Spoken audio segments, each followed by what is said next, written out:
स्वागत है दोस्तों आपका हमारे YouTube channel the economics point में। हम लोगों ने कल इंडियाज़ इकोनॉमिक पॉलिसी या फिर general objective of economic policy in any developing countries के बारे में डिस्कस किया था। आज हम लोग उसके आगे second topic poverty and unemployment मतलब बेरोजगारी और गरीबी और बेरोजगारी के बारे में डिस्कस करने जा रहे हैं। तो सबसे पहले हमारा जो टॉपिक होगा पॉवर्टी एंड अनएम्प्लॉयमेंट।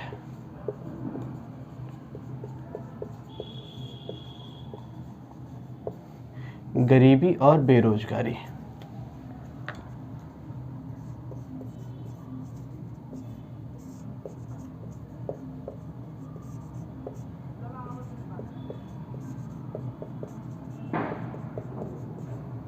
यहाँ से हमारे टॉपिक्स मेनली स्टार्ट होते हैं। ये हमारा सेकंड टॉपिक है सिलेबस का। सबसे पहले हम लोग गरीबी के बारे में सीखेंगे कि गरीबी क्या है, इसकी परिभाषाएं भारत में क्या है और वर्ल्ड बैंक की परिभाषा के अनुसार गरीबी क्या होती है। फिर इसके प्रकार के बारे में हम लोग डिस्कस करेंगे। उसके बाद हम जो विभिन्न समय समय पर कमेटियां बनाई गई हैं, लकड़वाला समिति, अलग समिति, सुरेश तेंदुलकर समिति, सी रंगराजन समिति, ये सब स्वतंत्रता पूर्व दादा भाई नौरोजी ने किस तरीके से अध्ययन किया और उनका क्या डायमेंशन था। उसके बाद नेशनल प्लानिंग कमेटी की रिकमेंडेशन, ये सब स्वतंत्रता पूर्व और स्वतंत्रता बाद की जो भी कमेटीज़ थी इनके बारे में हम लोग डिस्कस करेंगे। तो सबसे पहले उसके बाद हम काजेज़ देखेंगे कि क्या कारण होते हैं गरीबी के। उसके बाद हम लोग उसको सॉल्व करने के लिए जो नीतियाँ बनाई जाती हैं गवर्नमेंट की, उसके बारे में डिस्कस करेंगे। तो सबसे पहले हम लोग आते हैं इसकी डेफिनेशन पर। गरीबी मतलब पॉवर्टी का संबंध जो होता है जीवन के लिए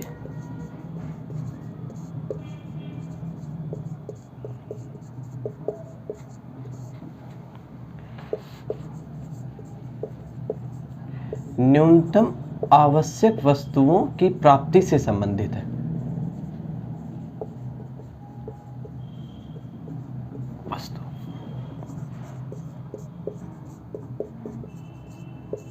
अगर कोई भी व्यक्ति जीवन जीने के लिए आवश्यक न्यूनतम वस्तुओं की प्राप्ति नहीं कर पाता है तो हम उसे कहेंगे कि वो गरीब है या वो गरीबी में जीवन यापन कर रहा है।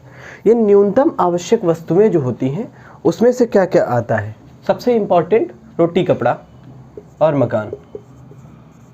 अगर हम लोग एक मूवी से इसको देखें तो रोटी, कपड़ा, मकान।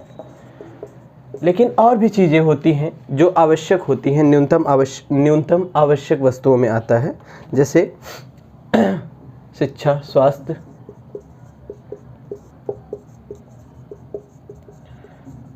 इत्यादि।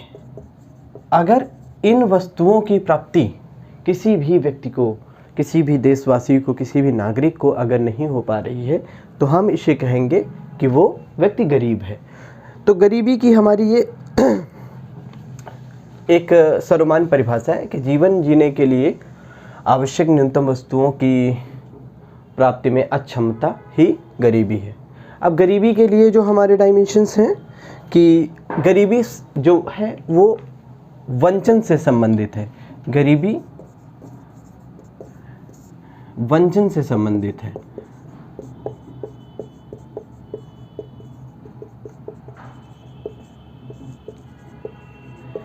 वंचना का संबंध इसी चीज से है, अक्षमता से, प्राप्त करने में असमर्थ। तो ये हमारा गरीबी की सर्वमान्य परिभाषा है। लेकिन ये जो वंचना होती है ये अब केवल रोटी के लिए या केवल मकान के लिए या केवल कपड़े के लिए, शिक्षा, स्वास्थ्य के लिए, एक चीज़ के लिए ना होकर अब इसके डायमेंशन मल्टी डायमेंशनल होती है। मतलब ये जो गरीबी होती है या ये जो वंचना होती है, ये वंचना बहुआयामी होती है। बहुआयामी का संदर्भ हम देखेंगे। वंचना बहुआयामी होती है। बहुआयामी का मतलब होता है जो ऊपर ये हमने सर्किल कर रहे हैं चीज़ें, रोटी, कपड़ा, मकान, शिक्षा, स्वास्थ्य इत्यादि, जो आवश्यक न्यूनतम आवश्यक वस्तुएं हैं इनकी प्राप्त करने में असफल, वो व्यक्ति गरीब होगा। तो हमारा ये एक डेफिनेशन था, लेकिन हम अगर इसे वर्ल्ड बैंक की डेफिनेशन के अनुसार देखें तब क्या होता है। वर्ल्ड बैंक ने एक $1.90 पर इंडिविजुअल पर डे, तो प्रति व्यक्ति प्रतिदिन,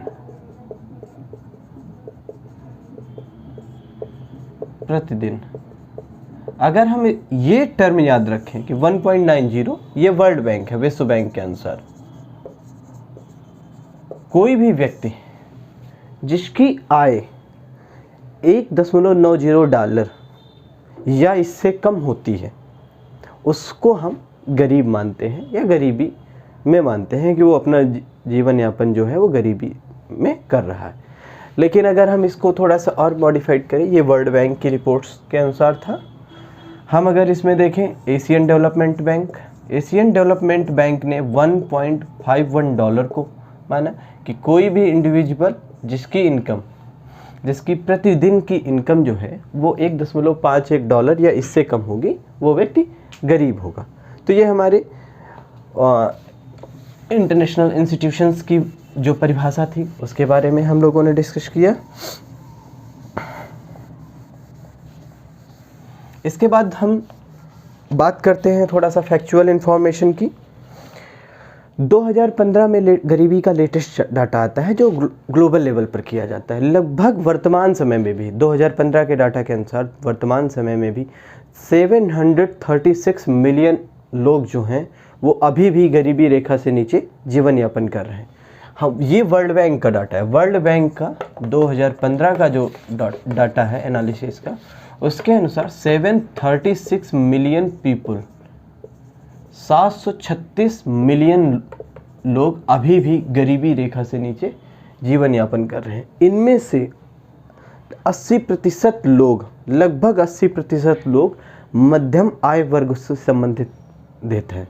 मध्यम आय वर्ग वाले देश क्या हैं? मध्यम आय वर्ग वाले देश जैसे कि भारत हो गया, पाकिस्तान हो गया, नेपाल हो गया, श्रीलंका हो गया, भूटान हो गया, साउथ अफ्रीकन कंट्रीज़ जो होती हैं, अफ्रीकन कंट्रीज़ में नाइजर, चाद, यूथोपिया, युगांडा, रवांडा, ये इस तरीके के जो देश होते हैं यहाँ पर, तो ये जो लोग हैं ये अभी भी 736 मिलियन जो लोग हैं अभी भी गरीबी रेखा से नीचे जीवन यापन कर रहे हैं। लेकिन ये डाटा और भी अधिक था, भयावह था ये डाटा। अगर 1990 की हम बात करें तो लगभग 1.85 बिलियन जो पीपल्स हैं, 1.85 बिलियन लोग गरीबी रेखा से नीचे जीवन यापन करने पर विवश थे। लेकिन हालांकि जो अगर हम इसी समय थोड़ी सी और बात करें कि सस्टेनेबल डेवलपमेंट गोल जो है हमारा, गोल नंबर 1, जीरो हंगर, अगर हम इसकी बात करें तो इस तरीके की जो वर्ल्ड लेवल पर या कुछ हमारे देश के अंदर कुछ नीतियां बनाई जाती हैं जिसकी वजह से समय समय पर कुछ लोग गरीबी रेखा से बाहर होते रहते हैं। तो ये हमारा बेसिक एक फैक्चुअल इन्फॉर्मेशन थी कि गरीबी रेखा से नीचे कितने लोग अभी भी जीवन यापन कर रहे हैं। अब हम लोग टर्म पर आते हैं। हमने बात की मल्टी डायमेंशनली पुअर, यानी कि जो वंचना है वो मल्टी डायमेंशनली पुअर से। तो एक हमारा इंडेक्स होता है। सबसे पहले हम यहाँ से स्टार्ट करते हैं, थोड़ी थोड़ी टफ चीज़ें और थोड़ी थोड़ी सिंपल चीज़ें मिक्स करते हुए हम लोग टॉपिक्स को ख़त्म कर देंगे और अपना एक प्रॉपर अच्छा सा नोट्स तैयार कर लेंगे। तो हम लोग सबसे पहले बात करने जाते हैं मल्टी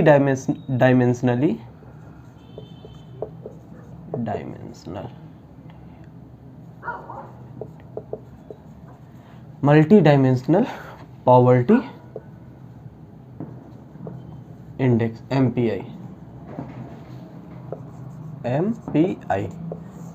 देखिए, बहुआयामी गरीबी सूचकांक।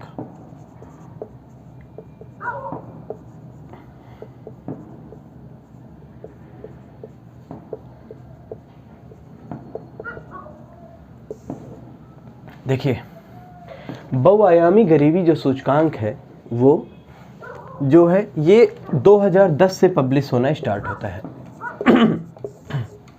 2010 से ह्यूमन डेवलपमेंट रिपोर्ट के नाम से ह्यूमन डेवलपमेंट रिपोर्ट में पब्लिश होता है।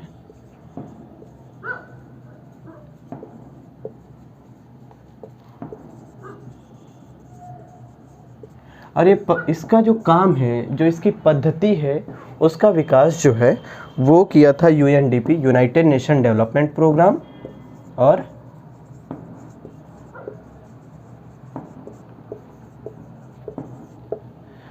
ऑक्सफोर्ड ह्यूमन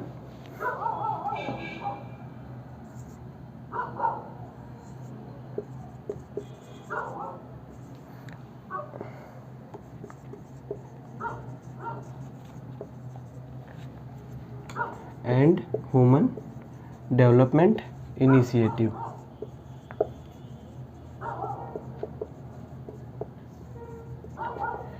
ये दोनों मिलकर यूएनडीपी और OPHI, Oxford Poverty and Human Development Initiative के द्वारा ये सम्मिलित रूप से इसकी कार्य पद्धति तैयार की जाती है। किस तरीके से ये तैयार किया जाता है, इसको तैयार करने में जो बहुआयामी गरीबी सूचकांक है, इसको तैयार करने में मुख्यतः 3 आयामों का प्रयोग किया जाता है, और उसके 3 आयाम और 10 फर्दर क्लासिफिकेशन इंडिकेटर के रूप में प्रयोग होते हैं। मतलब 3 आयाम और 10 संसूचकों के आधार पर जो बहुआयामी गरीबी सूचकांक है ये तैयार किया जाता है। तो हम देखेंगे किस तरीके से इसकी मेथोडोलॉजी समझेंगे, किस तरीके से ये तैयार किया जाता है। तो सबसे पहले हम जो देखेंगे डायमेंशन क्या क्या होते हैं। डायमेंशन का मतलब आयाम, हमने आयाम कहे 3 होते हैं। आयाम में 3 कौन कौन से आएंगे, हेल्थ, स्वास्थ्य होता है। दूसरा हमारा आयाम जो होता है वो एजुकेशन, ये हमारा शिक्षा हो गया। और जो हमारा फर्दर है वो हमारा तीसरा है, इसमें हम लिविंग ऑफ स्टैंडर्ड की बात करेंगे।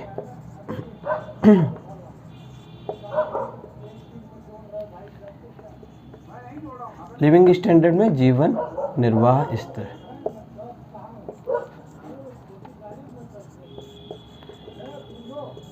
ये मुख्यतः हमारे 3 आयाम हैं जिनके आधार पर हमारा बहुआयामी गरीबी सूचकांक तैयार किया जाता है। लेकिन अगर हम इसको फर्दर क्लासिफाई करें, हमने कहा कि आगे इसमें 3 आयाम और 10 सूचकांकों का प्रयोग होता है। तो इसमें से 10 सूचकांक जो होते हैं वो स्वास्थ्य में जो है 2 होते हैं। एक पोषण आता है, न्यूट्रिशन,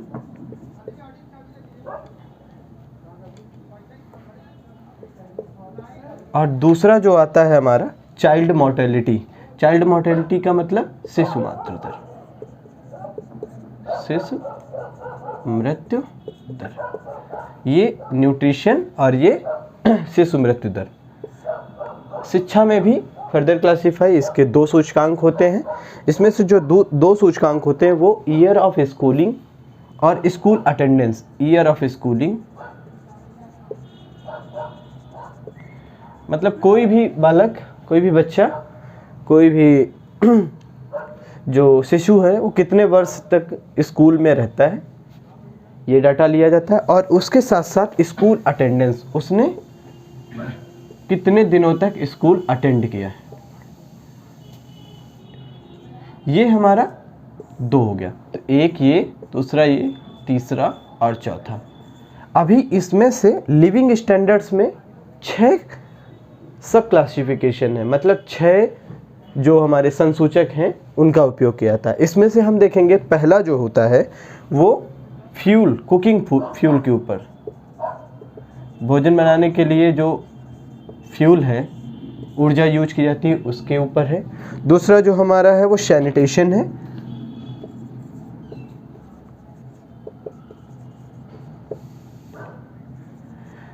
तीसरा जो है हमारा, सैनिटेशन का मतलब साफ सफाई से संबंधित है। और जो हमारा तीसरा आयाम होता है वो है हमारा, इसके बाद है ड्रिंकिंग वाटर।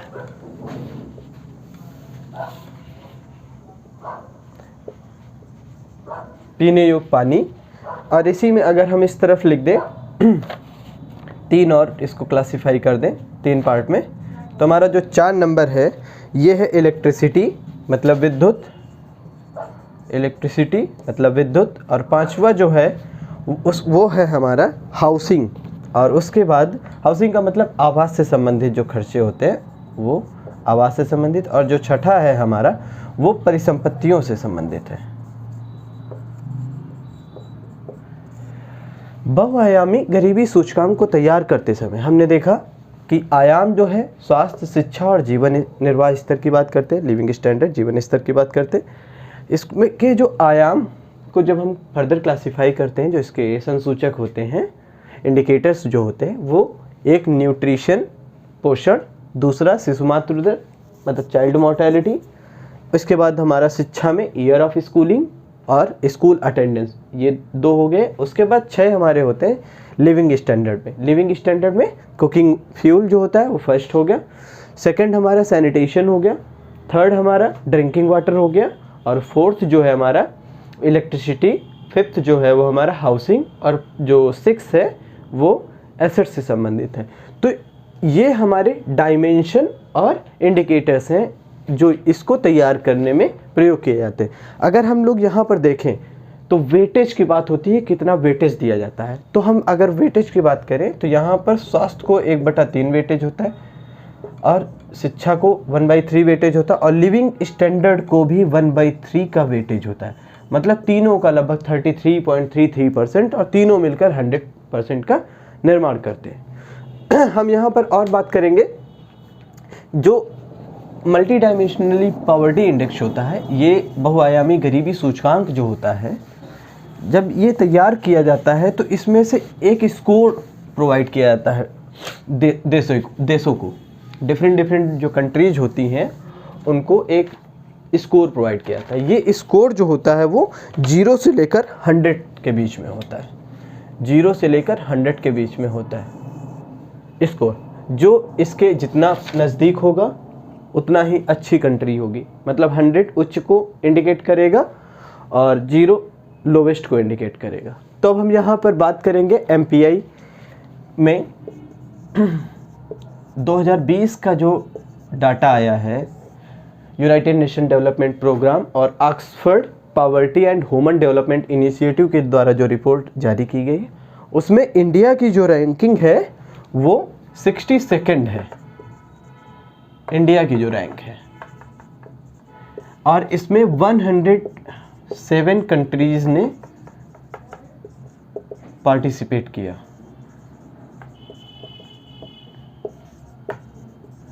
मीन्स हम देखेंगे कि 107 देशों की जो इंडेक्स तैयार की गई है उसमें भारत की रैंकिंग 62 है, और इंडिया की रैंकिंग अगर हम देखें तो 0.123 ये स्कोर है इंडिया का, जो बहुत ही कम है। हम लोग डेवलपिंग कंट्रीज़ में काफ़ी पीछे हैं। लेकिन हम अपने कुछ ये इम्पोर्टेंट डाटा था जो ज़रूरी होता है एग्ज़ाम परपेज से, लेकिन हम कुछ आप अपने पड़ोसी देशों के बारे में भी जान लेते हैं कि पाकिस्तान की रैंकिंग क्या है, श्रीलंका की रैंकिंग क्या है, या कुछ और इसी तरीके से चाइना की रैंकिंग क्या है।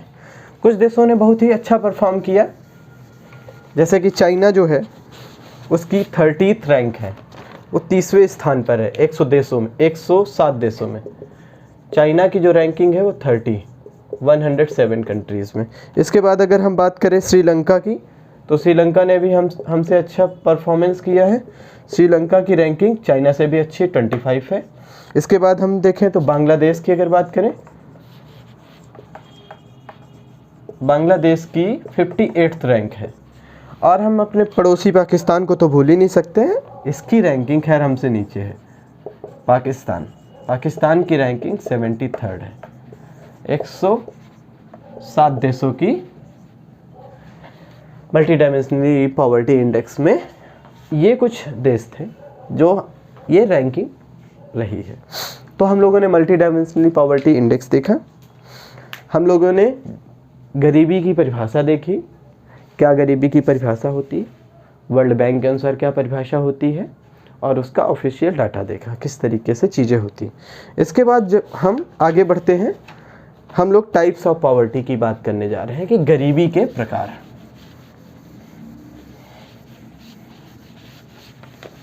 अगर किसी को भी स्पीड तेज लगे तो वो बोल सकता है आगे से स्पीड स्लो हो जाएगी। गरीबी के प्रकार।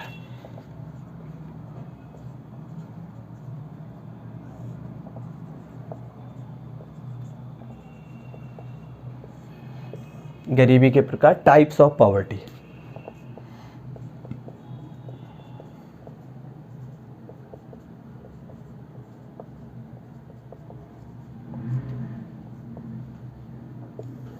देखिए, मुख्यतः जो गरीबी होती है वो दो प्रकार की होती है।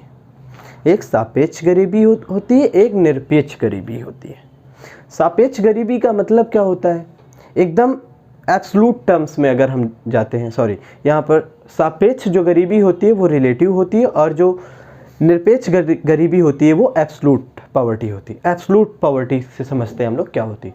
एब्सोल्यूट पॉवर्टी जो होती है वो एब्सोल्यूट टर्म्स में होती है, मतलब कोई भी व्यक्ति गरीब है जिसको आवश्यक, जो न्यूनतम आवश्यक वस्तुएं होती है उनकी प्राप्ति नहीं हो पाती है। मतलब रोटी, कपड़ा, मकान, शिक्षा, स्वास्थ्य, इस तरीके की जो हमारी न्यूनतम आवश्यक वस्तुएं थी उनको प्राप्त करने में ही असफल हो जाता है, तो ये हमारी निरपेक्ष गरीबी या एब्सोल्यूट पॉवर्टी होती। लेकिन अगर हम रिलेटिव पॉवर्टी की बात करें तो रिलेटिव पॉवर्टी में लोगों को जो न्यूनतम आवश्यक वस्तुएं हैं उनकी तो प्राप्ति हो जाती है, लेकिन एक दो व्यक्तियों में जब कंपेयर किया जाता है चीज़ों में, तो सपोज करिए कि दो व्यक्ति हैं, एक के पास मर्सिडीज बेंज है और एक के पास मारुति 800 है।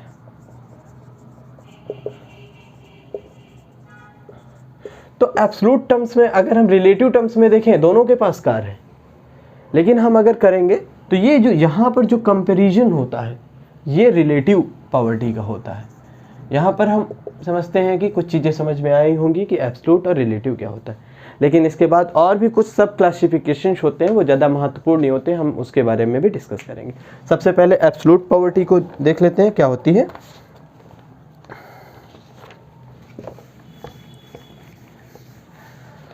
एब्सोल्यूट निरपेक्ष गरीबी।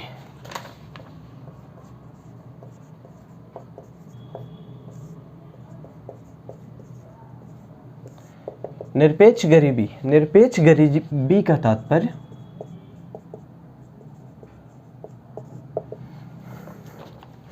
आधारभूत आवश्यकता को संतुष्ट कर सकने में असफल, आधारभूत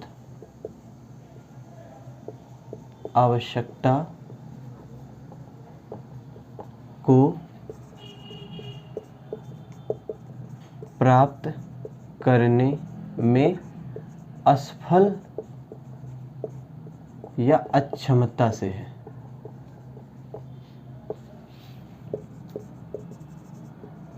निरपेक्ष गरीबी कहते हैं। दूसरी डेफिनेशन है रिलेटिव।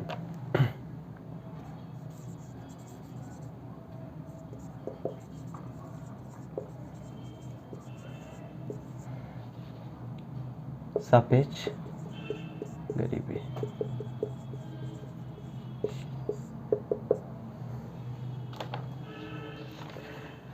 यहाँ पर हमने बात की रिलेटिव गरीबी की। रिलेटिव जो गरीबी होती है उसका तात्पर्य, मतलब कि सापेक्ष गरीबी से तात्पर्य लोगों की आय में असमानताएं, मतलब inequality amongst income of peoples, मतलब लोगों की आय में असमानता से उत्पन्न विषमता से है। ये डेफिनेशन रही निरपेक्ष और सापेक्ष गरीबी की। अब हम लोगों ने कुछ और इसके कॉन्सेप्ट को बारे में सीखना है कि किस तरीके से, हमने कहा कि कुछ और भी गरीबी होती है, उनको भी देख लेते हैं क्या क्या गरीबी होती हैं।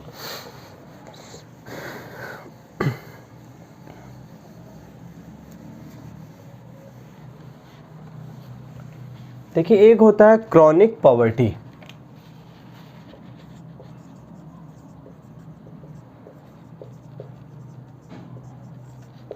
असाध्य गरीबी। असाध्य गरीबी ऐसी गरीबी होती है जिनमें जीवन की कुछ महत्वपूर्ण अवधियां आती हैं, उन अवधियों में भी वो लोग गरीब बने रहते हैं। ये जनरेशनल होती है, मतलब ऐसी गरीबी जो एक पीढ़ी से दूसरी पीढ़ी में हस्तांतरित होती है। ये किसी भी तरीके से हो सकती है। सपोज़ करिए कि कोई हिली एरिया में रहने वाला व्यक्ति है जिसको तकनीकी या और चीज़ें, वहाँ पर संसाधनों का अभाव, कृषि सही से हो नहीं सकती है, इस तरीके से वो अपनी जो जीवन जीने के लिए आवश्यक वस्तुएं उनकी भी प्राप्ति करने में असफल हो जाता है। तो हम यहाँ पर असाध्य गरीबी को समझेंगे कि जीवन जीने की महत्वपूर्ण अवधियों में भी ये लोग अपनी आवश्यकताओं की पूर्ति नहीं कर पाते, असाध्य गरीबी आती है।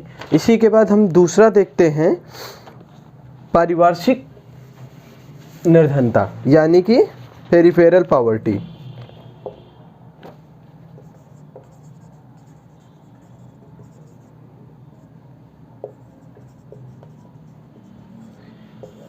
पेरिनियल पॉवर्टी का मतलब होता है पारिवार्षिक निर्धनता। पारिवार्षिक निर्धनता ऐसी निर्धनता जो लगभग 1 वर्ष पर्यंत चलती है, उसे हम ये पेरिनियल पॉवर्टी बोलते हैं, पारिवार्षिक निर्धनता। इसके बाद हमारा जो तीसरी टाइप आता है, फर्दर जो क्लासिफिकेशन होता है, ये परानिर्धनता होती है। परानिर्धनता क्या होता है? परानिर्धनता, परानिर्धनता की इंग्लिश जो होती है वो होती अल्ट्रा पुअर। देखिए एकदम सिंपल सी परिभाषा है इसकी, अगर समझना चाहें। ऐसी गरीबी या ऐसे व्यक्ति जो अपनी इनकम का 80% खर्च करने के उपरांत भी अपनी जो फूड की जो आवश्यक न्यूनतम ऊर्जा है उसका 80% प्राप्त करने में असफल हो जाते हैं। मतलब अगर वो अपनी आय का 80% खर्च कर दें, उसके बाद भी जो उनकी कैलोरी, रेगुलर कैलोरी यूज करने की कैपेसिटी होती है, या जो एक व्यक्ति को जीवन जीने के लिए जितनी कैलोरी ऊर्जा चाहिए होती है, उसको प्राप्त करने में असफल हो जाते हैं। उसका कितना परसेंट? 80% भी। तो उसे हम परानिर्धनता यानी कि अल्ट्रा पुअर कहते हैं। यानी कि एक व्यक्ति जो अपनी आय का 80% खर्च करने के उपरांत भी निर्धारित न्यूनतम कैलोरी का 80% भाग भी प्राप्त करने में असफल हो जाता है, उसे हम अल्ट्रा पुअर बोलते हैं। ये जो डेफिनेशन थी वो फूड एंड एग्रीकल्चर ऑर्गेनाइजेशन की थी, जो यूनाइटेड नेशन का एक अंग है। तो यहाँ पर हमारी टाइप्स की बातें ख़त्म होती। किस तरीके से ये हम लोगों ने टाइप्स की बात की कि जो गरीबी होती है उसके प्रकार के बारे में डिस्कस करते हैं। अब हम लोग अपने अगले स्टेप की ओर बढ़ते हैं। यहाँ पर हम बात करेंगे कि जो हमारी गरीबी का मेजरमेंट होता है, मापन, measurement of poverty, measurement of poverty, गरीबी का मापन।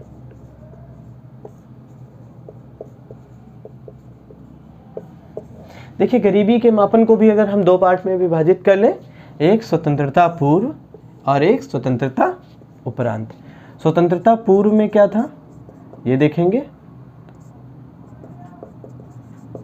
प्री इंडिपेंडेंस और फिर पोस्ट इंडिपेंडेंस।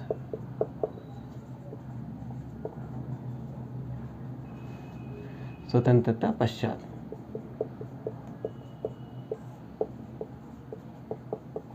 देखिए स्वतंत्रता पूर्व पर पहले फोकस कर लेते हैं क्या चीज़ें। स्वतंत्रता पूर्व, स्वतंत्रता के पहले हमारे एक महान स्वतंत्रता संग्राम सेनानी, उदार दल के नेता दादा भाई नेहरूजी थे।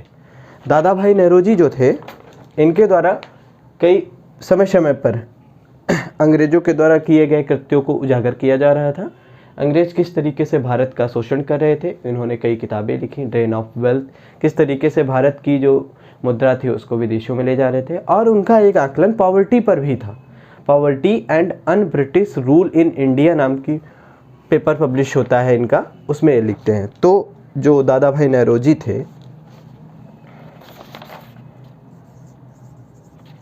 दादा भाई नौरोजी जी, इनका जो क्लासिफिकेशन था, जो इनका पेपर था, poverty and un British rule in India, ये इनका बुक था, जिसमें इन्होंने बताया कि जो पॉवर्टी लाइन होती है, जो गरीबी रेखा होती है, वो 16 रुपए से 35 रुपए वार्षिक को इन्होंने अगर कोई भी व्यक्ति 16 से 35 रुपए वार्षिक खर्च करने में सक्षम है तो हम उसको कहेंगे कि वो गरीब नहीं है। लेकिन अगर वो 16 रुपए या इससे कम खर्च करने में सक्षम है तो उसे हम कहेंगे गरीबी रेखा से नीचे जीवन यापन कर रहा है।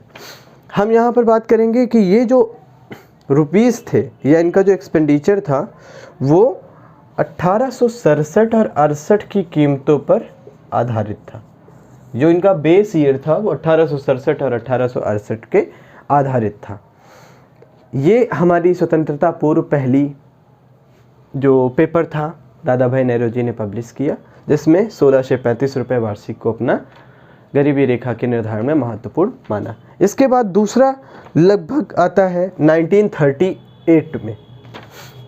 हम यहाँ पर देखते हैं 1938 में एक नेशनल प्लानिंग कमेटी बनती है, प्लानिंग कमेटी। इसने भी गरीबी को निर्धारित करने का प्रयास किया। इसने मिनिमम स्टैंडर्ड ऑफ लिविंग के आधार पर गरीबी को मापा। मिनिमम स्टैंडर्ड ऑफ लिविंग मतलब न्यूनतम जीवन जीने के लिए जो न्यूनतम एक प्रकार से पोषण की बात यहाँ पर थी। स्टैंडर्ड ऑफ लिविंग में न्यूट्रिशन, पोषण की बात थी। अगर कोई भी व्यक्ति एक minimum food and agriculture organization या फिर उससे पहले जो कुछ संस्थाएं थी ग्लोबल लेवल पर काम कर रही थी, उसके द्वारा जो न्यूट्रिशन का पैमाना चल रहा था, अगर उसमें से न्यूनतम स्टैंडर्ड ऑफ लिविंग को प्राप्त कर लिया जा रहा था तो हम कहेंगे कि वो गरीब नहीं था। अगर उससे कम पर बात हो रही थी तो वो गरीबी में आएगा। हम लोग अब स्वतंत्रता पश्चात बात करते हैं कि किस तरीके से स्वतंत्रता पश्चात भारत में गरीबी का आकलन प्रारंभ हुआ, और यही हमारे लिए परीक्षा के दृष्टिकोण से इम्पॉर्टेंट है। इनकी मेथोडोलॉजी किस तरीके से काम की और समय समय पर जो कमेटी बनाई गई किस तरीके से इन्होंने। सबसे पहले जो है 1962 में, स्वतंत्रता पश्चात सबसे पहले 1962 में 1962 में DR गाडगिल की अध्यक्षता में एक विशेषज्ञ समिति का गठन किया जाता है। किसकी अध्यक्षता में? DR गाडगिल। एक विशेषज्ञ समिति का गठन किया जाता है।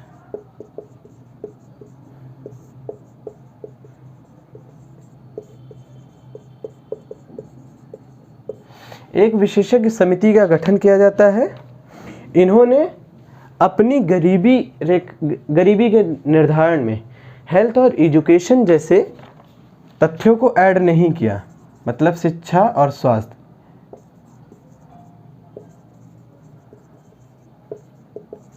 एजुकेशन को नहीं सम्मिलित किया। क्यों सम्मिलित नहीं किया? इन्होंने कहा कि ये आवश्यक वस्तुएं जो सरकार स्वयं प्रोवाइड करेगी, मतलब सरकार शिक्षा और स्वास्थ्य पर खुद ही फोकस करेगी, वो अपना स्पेंड करेगी, लोगों को इस पर खर्च करने की आवश्यकता नहीं है। तो इन्होंने 1962 में जो गाडगिल समिति बनाई जाती है उसमें हेल्थ और एजुकेशन को सम्मिलित नहीं किया था। इनके अनुसार ग्रामीण और शहरी गरीबी जो थी वो 100 रुपये और 125 रुपये, आप जानते हैं ये ग्रामीण क्षेत्रों के लिए थी और ये शहरी क्षेत्रों के लिए थी। अगर कोई भी व्यक्ति प्रति वर्ष के अनुसार था ये, अगर इतने से नीचे जीवन यापन कर रहा है तो वो गरीबी रेखा से नीचे माना जाएगा। तो ये हमारी स्वतंत्रता उपरांत बनी पहली विशेषज्ञ समिति थी, जो गाडगिल साहब की अध्यक्षता में बनी थी 1962 में, जिसके अनुसार 100 रुपये और 125 रुपये को एक बेसिक पॉइंट माना गया कि इसके नीचे अगर कोई व्यक्ति जीवन यापन कर रहा है तो वो गरीब है, इसके ऊपर अगर जीवन यापन हो रहा है तो वो ठीक ठाक स्थिति में, मतलब गरीबी रेखा से बाहर है। दूसरी अगर हम बात करेंगे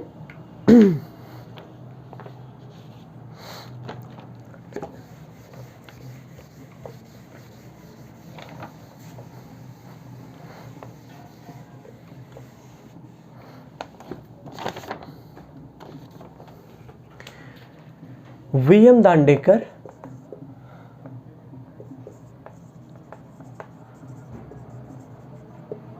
and N Rath committee, N रथ,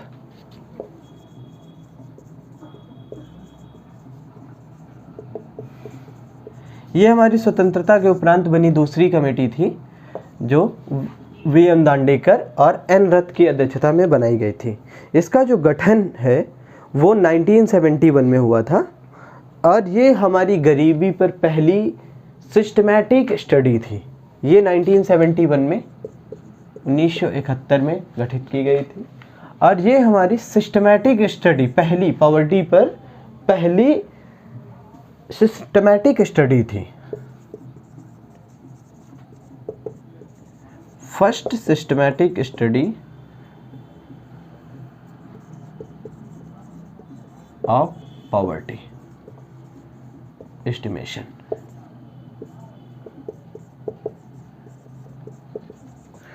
इसके अनुसार इसने जो एनएसएस नेशनल सैंपल सर्वे का डाटा जो यूज किया गरीबी निर्धारण करने के लिए, नेशनल सैंपल सर्वे उस समय था, नेशनल सैंपल सर्वे का 1960 और 61 का डाटा यूज किया। इसके आधार पर गरीबी का निर्धारण किया, जो इन्होंने 2250 कैलोरी माना। इन्होंने 2250 कैलोरी को निर्धारित किया। इसमें कोई विभेद नहीं था कि ग्रामीण क्षेत्रों में जो लोग हैं वो इतना खर्च करें या इतनी ऊर्जा का उपभोग प्रतिदिन करें और शहरी क्षेत्रों के लोग इतनी। इन्होंने ग्रामीण और शहरी दोनों क्षेत्रों के लिए 2250 कैलोरी का एक मापन निश्चित किया, जिसके अनुसार गरीबी को निर्धारित किया गया। इसके बाद हम आगे बढ़ते हैं अलग कमेटी पर। अलग साहब थे 1979 में, ये अलग साहब की अध्यक्षता में गठित की जाती है अलग कमेटी। 1979 में अलग कमेटी 1979 में, सॉरी दोस्तों 1979 की डेट है अलग कमेटी की। ये कमेटी गठित की गई थी प्लानिंग कमीशन के द्वारा, योजना आयोग। वर्तमान समय में इसका अस्तित्व खत्म हो गया, इसकी जगह नीति आयोग ने ले ली। इन्होंने जो अपनी रिपोर्ट तैयार की गरीबी के लिए, उन्होंने ICMR, Indian council of medical research के का जो डाटा था, मतलब कि उम्र, लिंग इत्यादि के आधार पर जो डाटा ICMR ने कलेक्ट किया था, उसकी न्यूट्रिशनल कैपेसिटी, मतलब कि जो एक व्यक्ति को पोषण रहित जीवन जीने के लिए आवश्यक न्यूट्रिशन था, उसके आधार पर ये अपनी जो रिपोर्ट है ये प्रस्तुत करते हैं। इन्होंने न्यूनतम कैलोरी आवश्यकता को निर्धारित किया।